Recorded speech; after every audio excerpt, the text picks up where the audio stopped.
कहानी की शुरुआत होती है और हमें एक कंपनी के ऑयल रिग प्लेटफॉर्म को दिखाया जाता है जो समंदर के बीचों बीच था। उस प्लेटफॉर्म के पास एक कश्ती पर दो आदमी बैठे हुए थे जो कि पानी के अंदर जाकर उस ऑयल रिग का कुछ काम करने वाले थे। उसमें से एक तो पानी के अंदर चला जाता है और पानी की गहराइयों में जाकर किसी चीज को ऑन कर देता है। वो चीज दिखने में किसी बॉम्ब की तरह थी, लेकिन तभी एक बहुत बड़ी शार्क उस आदमी पर हमला कर देती है। उसका साथी जो भी कश्ती में बैठा था वो अपने साथी का इंतजार कर रहा था। उसकी कश्ती भी हिलने लगी थी। उसे कुछ समझ नहीं आता। वो लाइट जलाकर यहाँ वहाँ देखने लगा था। तभी वो अपनी तरफ एक बहुत बड़ी शार्क को आता देखता है जो बहुत ही बड़े बड़े दांतों वाली थी। उसे देखकर वो डर जाता है। उस शार्क ने उस आदमी पर भी हमला कर दिया था। इसके बाद हमें मेक्सिकन शहर को दिखाया जाता है। हम एक आदमी पॉल को देखते हैं जो अपनी फैमिली के साथ गाड़ी में यहाँ मेक्सिकन शहर में आ रहा था। उसकी फैमिली में उसकी वाइफ और बेटा बेटी थे। वो अब एक बीच समंदर के किनारे रुकते हैं। पॉल का बेटा दूरबीन में उसी प्लेटफॉर्म को देखता है जो हमने अभी कहानी के शुरू में देखा था। दरअसल पॉल एक इंस्पेक्टर था और वो उसी जगह की जांच करने यहाँ पर आया था ताकि उसका काम भी हो जाए और वो अपनी फैमिली के साथ ट्रिप को भी एंजॉय कर सके। अब खैर ये मेक्सिको की एक टाउन में पहुँचते हैं जो दिखने में काफी अजीब लग रहा था। पॉल जब उस जगह को पुरानी तस्वीरों से मिलाता है तो उसे पता चलता है जो तस्वीरें उसके पास थी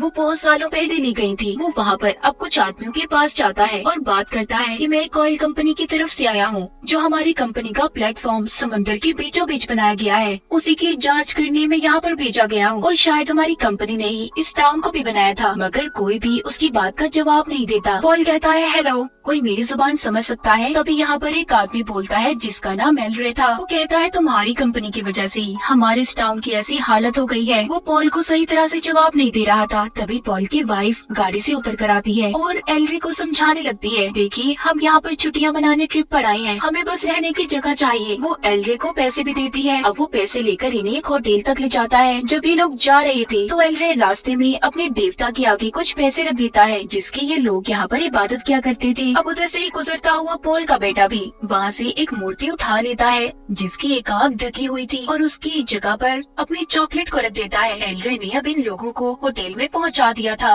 मगर ये होटल इन्हें अच्छा नहीं लगता। लेकिन ये लोग क्या करते, इसके अलावा इनके पास कोई और जगह नहीं थी। पॉल का बेटा अपनी आंख का मास्क उतार कर एलरे को दे देता है और शुक्रिया बोलता है। एलरे जाते हुए पॉल से कहता है कि अपना ख्याल रखना और अपनी फैमिली का भी। पॉल कहता है ऐसा आखिर तुम क्यों कह रहे हो, क्या यहाँ पर कोई खतरा है? वो कहता है हाँ, ब्लैक डीमन। इतना कहकर वो चला गया था, मगर पॉल उसकी किसी बात पर ध्यान नहीं देता। पॉल को जब भी कंपनी की तरफ से कॉल आती है कि उसे अभी उसी ऑयल रिग प्लेटफॉर्म पर जाना होगा, ये बात अब अपनी वाइफ को बताता है और कहता है फिक्र नहीं करना, मैं शाम होने से पहले वापस आ जाऊंगा। तुम बच्चों का और अपना ख्याल रखना और हो सके तो कोई दूसरा होटल ढूंढने की कोशिश करो। अब वो अपना सामान लेकर समंदर के किनारे पहुंच जाता है जहां पर कंपनी की तरफ से भेजी गई कश्ती उसका इंतजार कर रही थी। वहाँ पर जो समंदर के किनारे गार्ड बैठा था उससे पॉल कहता है कि तुम रेडियो से उस प्लेटफॉर्म पर मैसेज भेजो कि मैं वहाँ पर आ रहा हूँ। ऐसा करने से गार्ड इनकार कर देता है। अब जो पॉल ने इसे रिकॉर्ड में रखने के लिए अपनी तस्वीर दी थी वो पॉल के जाते ही गार्ड उसे फाड़ देता है। वो ऐसा क्यों कर रहा था ये हमें आगे जाकर पता चलेगा। पॉल अब उस आदमी से मिलता है जिसने इसे कश्ती में उस प्लेटफॉर्म तक लेकर जाना था। पॉल जाते हुए उससे पूछता है इस टाउन को न जाने क्या हो गया है जो बिल्कुल बदला हुआ और वीरान लगता है। वो आदमी बताता है कि डर ने यहाँ से सबको भगा दिया है और ये डर एक बहुत बड़ी शार्क का है जिसको सब ब्लैक डीमन के नाम से जानते हैं। पॉल उस आदमी की ये कहानी सुनकर उस पर यकीन नहीं करता और मजाक उड़ाने लगता है उसकी बातों का। वो कश्ती चलाने वाला आदमी अब समंदर के बीचों बीच बंदरगाह पर कश्ती को रोक देता है और खुद वहाँ पर रुककर पॉल से कहता है इससे आगे मैं नहीं जा सकता, अब आपको अकेले ही यहाँ से आगे जाना होगा। उधर दूसरी तरफ पॉल की वाइफ को कुछ भी ठीक नहीं लग रहा था। उसे सब कुछ अजीब महसूस होने लगता है। पॉल की वाइफ और बच्चे जिस होटल में थे तभी होटल में बैठा एक आदमी जिसने बहुत ज्यादा शराब पी हुई थी वो आकर इन्हें तंग कर रहा और पॉल की बेटी के साथ बदतमीजी करने लगता है। ये देखकर पॉल की वाइफ उस आदमी के सर में वहाँ पर रखी हुई बोतल को मारती है और अपने बच्चों को लेकर उस होटल से भागकर बाहर आ गई थी।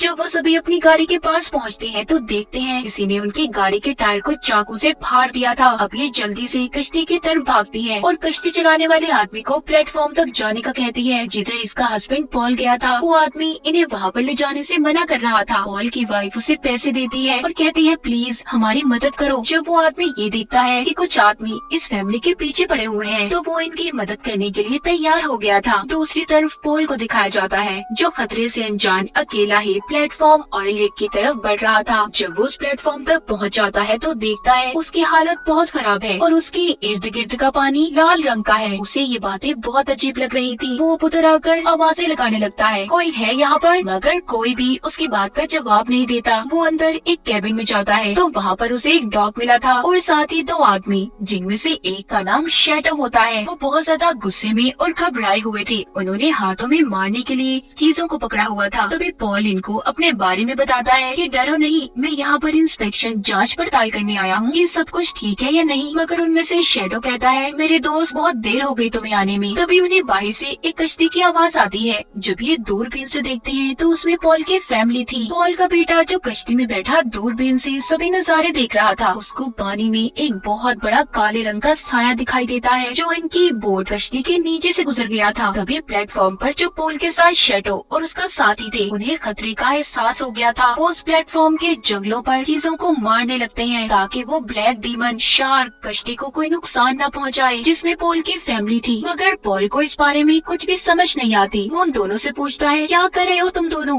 आखिर मुझे कुछ बताओगे कि क्या हो रहा है यहाँ पर। कुछ देर के बाद पॉल की फैमिली प्लेटफॉर्म तक सही सलामत पहुँच गई थी। मगर जो कश्ती वाला इन्हें यहाँ पर लाया था वो बहुत ज्यादा डरा हुआ था। वो जब जाने लगता है तो इसी दौरान पॉल की बेटी पानी में गिर जाती है क्योंकि वो कश्ती के सहारे खड़ी थी। पॉल की बेटी पानी में बहुत कुछ अजीब देखती है जहाँ पर उसे इंसानों के जिस्म के कटे हुए हिस्से नजर आते हैं। तभी वो ब्लैक डीमन जो असल में बहुत बड़ी शार्क थी वो उस पर हमला करने आ रही थी। लेकिन इससे पहले ही पॉल की बेटी को सभी ने बचाकर बाहर निकाल लिया था। अब पॉल और उसकी वाइफ उन दोनों आदमियों से पूछते हैं कि आखिर ये सब क्या हो रहा है। उनमें से शैडो अपनी दूरबीन को निकालकर पॉल की वाइफ को देता है जिसमें वो देखती है कि जो कश्ती उन्हें यहाँ पर छोड़ने आई थी उसके पास एक बहुत बड़ी शार्क आती है जिसने कश्ती चलाने वाले आदमी के साथ साथ कश्ती को भी निगल लिया था। ये नजारा देखकर वो बहुत ज्यादा डर गई थी। शैडो बताता है कि यहाँ पर जो एक दफा आ गया वो दोबारा फिर वापस नहीं जा सकता और न ही यहाँ से कोई किसी से राब्ता कर सकता है। जो भी वापस जाने की कोशिश करेगा तो वो ब्लैक डीमन यानी कि बड़ी सी शार्क उस इंसान को एक झटके में खा जाएगी। और इसीलिए मैं और मेरा साथी यहाँ पर रह रहे हैं क्योंकि अगर हम रेडियो से किसी से राब्ता भी करते हैं तो कोई हमारा जवाब नहीं देता, कोई भी यहाँ पर आने के लिए तैयार नहीं है। और मैं तो हैरान हूँ कि तुम लोग यहाँ पर कैसे आ गए। पॉल को अभी भी किसी बात पर यकीन नहीं हो रहा था। वो अब उन दोनों के साथ प्लेटफॉर्म को चेक करने लगता है जिससे उसे पता चला था कि यहाँ की कोई भी चीज सही तरीके से काम नहीं कर रही। शैडो और उसका साथी पॉल को बताते हैं कि शार्क के अटैक हमले की वजह से इसकी हर चीज खराब हो चुकी है। उसका जब दिल चाहता है हमला कर देती है और इसी बारे में कंपनी को भी पता है कि यहाँ पर कुछ भी ठीक नहीं है, मगर वो इसकी हालत सुधारने की कोशिश नहीं करते। पॉल अब इन दोनों के साथ उस प्लेटफॉर्म को सबसे पहले फिक्स करने का कहता है जिसके लिए इन्हें पानी के अंदर जाना होगा। मगर ये आइडिया पॉल की वाइफ को बिल्कुल पसंद नहीं आता। वो शैडो से पूछती है कि आखिर वो शार्क यहाँ पर ही क्यों आती है और इधर ही आने वाले लोगों को क्यों मार रही है। वो आदमी बताता है कि ये लोकेशन हमारी कंपनी के लिए बहुत अच्छी थी मगर पानी की इतनी गहराई में ये सब कुछ करना मना था। हमने असूलों की परवाह ना करते इस प्लेटफॉर्म को खड़ा किया। हमने गॉड की बनाई हुई नेचर कुदरत को खराब करने की कोशिश की। मुझे लगता है कि ये गॉड की तरफ से हमारे लिए एक भेजी गई सजा है। पॉल उसकी बातों पर हंसने लगता है। शैडो गुस्से में कहता है मैं सच कह रहा हूँ पॉल, इंसान नेचर कुदरत की बनाई हुई चीजों को खराब करते हैं। जिसके बाद ये सभी अब पानी के अंदर जाकर प्लेटफॉर्म को फिक्स करने के लिए तैयार थे। ये लोग स्टील के कैप्सूल का इस्तेमाल करके पानी के अंदर जाने वाले थे जबकि इसी दौरान वो शार्क भी उस प्लेटफॉर्म से टकरा रही थी।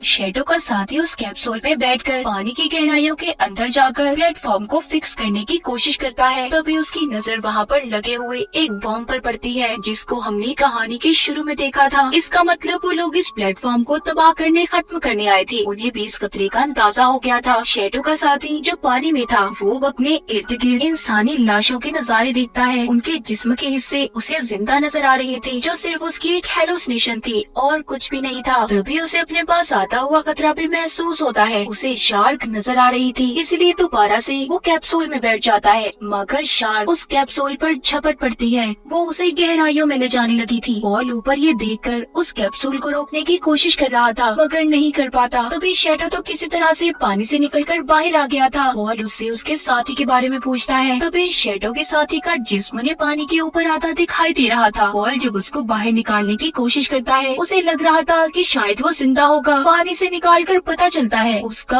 आधा हिस्सा गायब था। उसकी टांगे शार्क खा चुकी थी। ये देखकर सबके सब लोग पूरी तरह से डर जाते हैं और रोने लगे थे। पॉल की बेटी ने भी ये सब कुछ देख लिया था, जिसे देखकर वो भी डर गई थी। पॉल अपनी वाइफ के साथ अंदर आता है। वो दोनों अपने बच्चों के आने वाले कल के बारे में बात कर रहे थे और सोचते हैं कि अब क्या करेंगे वो। तभी पॉल अपनी वाइफ पर चिल्लाता है और कहता है, तुम यहाँ पर क्यों आई? मैं तुम्हें एक महफूज जगह पर छोड़ कर आया था, तुम बच्चों को लेकर इधर क्यों आ गए? पॉल की वाइफ उसकी बातें सुनकर रोने लगी थी और बताती है कि जिस जगह पर तुम हमें छोड़ कर आए थे, वहाँ पर एक शराबी आदमी हमारी बेटी को तंग कर रहा था। मैं क्या करती? मुझे अपने बच्चों को बचाकर तुम्हारे पास लाना पड़ा। इतनी देर में पॉल के बच्चे भी उनके पास आ गए थे। उसका बेटा शैडो के साथी के बारे में पूछता है, जो अब मर चुका था, क्योंकि वो पॉल के बेटे का काफी अच्छा दोस्त बन गया था। उसने शार्क के दांत वाला लॉकेट भी पॉल के बेटे को दिया था, जो इस वक्त उसने पहना हुआ था। पॉल की बेटी यानी कि उसकी बहन बताती है, फिक्र नहीं करो, वो पानी के अंदर काम करने में मसरूफ है, जल्दी आ जाएगा। जिसके बाद पॉल शैडो के पास बैठा था और उसके साथी की मौत पर अफसोस करता है। कहता है, सब मेरी वजह से हुआ। तभी उसे अपनी तरफ कुछ कश्तियाँ आती दिखाई देती हैं, मगर ये सिर्फ उसकी हेलुसिनेशन थी, उसके ख्यालात थे। लेकिन वो जल्दी से फ्लेयर गन को चलाता है,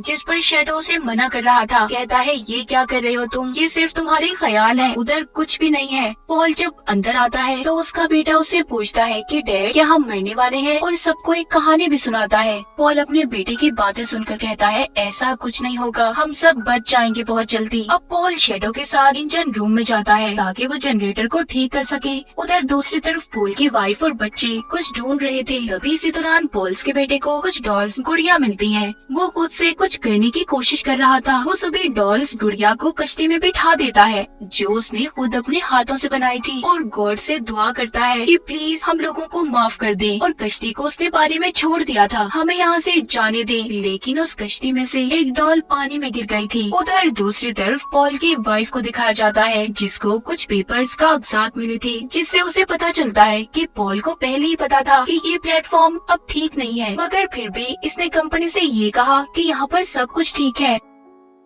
उधर पॉल की बेटी अपने भाई को ढूंढ रही थी, जो उस शार्क के टकराने की वजह से पानी में गिर गया था, और मदद के लिए चिल्लाने लगता है। ये सुनकर सब उसकी मदद को भागते हैं। पॉल की वाइफ ने पानी में छलांग लगा दी थी, उसने जल्दी से अपने बेटे को बचा लिया था। उधर पॉल उस शार्क का ध्यान भटकाने की कोशिश कर रहा था, जो अब इनकी तरफ आ रही थी। उसने अपने बेटे और वाइफ को बचा लिया था, मगर यहाँ पर पॉल की वाइफ अब उससे नाराज थी। कहती है, पॉल, मैं जान चुकी हूँ तुम्हारे सारे झूठे कॉन्ट्रैक्ट्स के बारे में। तुम जानते थे ना कि यहाँ पर कुछ भी ठीक नहीं है, फिर भी तुमने उन पेपर्स कागजात पर साइन किए। तुमने कहा कि सब कुछ ठीक है। तुम जानते थे तुम्हारी वजह से पॉल कितने लोगों की जान खतरे में है। असल मॉन्स्टर तो तुम हो। पॉल अपनी वाइफ से कहता है, देखो मैं क्या करता, सब कंपनी और हमारे फायदे के लिए मैंने किया, ताकि मुझे बहुत सारे पैसे मिल सके और मैं अपनी फैमिली के साथ एक अच्छी जिंदगी गुजार सकूं। इसी दौरान वो ब्लैक डीमन शार्क इनके नीचे थी, और बॉम्ब जो नीचे लगा हुआ था उसके फटने में भी बस अब 1 घंटा बचा था। पॉल ने जनरेटर को भी ठीक कर लिया था, मगर यहाँ से बच पाना अब उसे मुश्किल लग रहा था। वो शैडो से बातें करते हुए कहता है, हाँ मैं ही हूँ जिसने उन पेपर्स को प्रूफ किया था कि यहाँ पर सब कुछ ठीक चल रहा है। तभी हमें यहाँ पर पता चलता है कि जो बॉम्ब इस प्लेटफॉर्म के नीचे लगाया गया था, वो भी कंपनी ने पॉल को मरवाने के लिए लगाया था। ये सब उनकी एक चाल थी, ताकि पॉल यहाँ पर आए और वो इसे मार सके, और जो पैसे इन्होंने कॉन्ट्रैक्ट के बदले पॉल को देने थे, वो पैसे भी इन्हें ना देने पड़े। शैडो सब सुनकर पॉल से कहता है, हिम्मत नहीं हारो, रास्ता ढूंढो, जितनी जल्दी हो सके तुम्हें अपनी फैमिली को बचाकर यहाँ से ले जाना होगा। अब वो सभी एक प्लान पर काम करते हैं। पॉल की वाइफ और बच्चे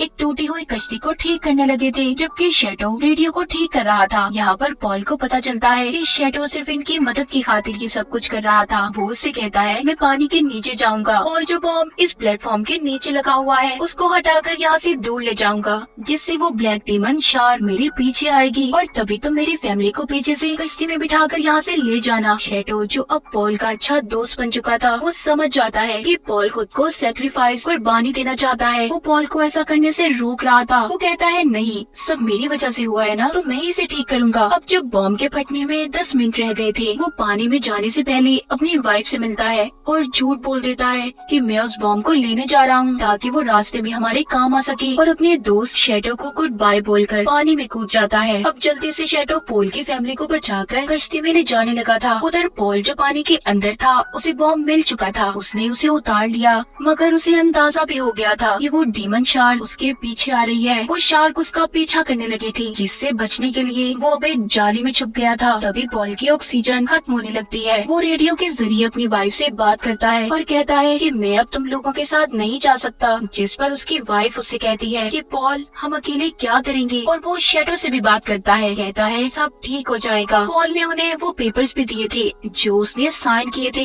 ताकि शैडो उन्हें सही लोगों तक पहुंचा सके। जिसके बाद आखिर में वो अपनी फैमिली को गुड बाय बोलता है। पॉल के बच्चे काफी दुखी थे क्योंकि उनके डैड ने अपने बच्चों और वाइफ को बचाने की खातिर अपनी जान दे दी थी। पॉल अब उस जाली से निकलकर जब बाहर आता है, तभी डीमन शार्क आकर पॉल को जिंदा निकल गई थी। वो बॉम्ब जो पॉल के पास था वो अब फट जाता है, जिससे पॉल के साथ साथ वो डीमन शार्क भी मर गई थी। इसी दौरान पॉल की फैमिली भी कुछ लोगों से राब्ता करने में कामयाब हो गई थी। एलरे वहाँ पर अपनी मोटर बोट कश्ती को लाता है और सभी को बचाकर वहाँ से लेके आता। जाते हुए ये लोग देखते हैं कि प्लेटफॉर्म पूरी तरह से तबाह होकर पानी में गिर जाता है। पॉल के सेक्रीफाइस से सब कुछ ठीक हो चुका था। उसने अपनी जान देकर अपने बच्चों, अपनी फैमिली और बहुत से लोगों की जान को बचाया था। और इसी के साथ इस फिल्म की कहानी यहीं पर खत्म हो जाती।